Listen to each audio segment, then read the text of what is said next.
কবি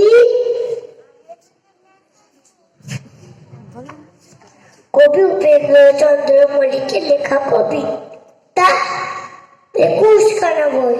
10 বছরের মিন্টু রানীর 21খানা বই। হাসি খেলা গান বাজনার সময়টা কই, ইংরাজি ও সংস্কৃত অঙ্ক পিছিয়ে সময় কোথা 2-5 মিনিট গল্প করে এসে। আরো আছে বিজ্ঞান ও ভূগোল ইতিহাস। পড়ার চাপে মিন্টু রানীর প্রাণ করে হাট ছোট্ট মেয়ের মাথার ওপর 21খানা বই। কে চাপালো ভেবে ভেবে অবাক হয়ে রয়।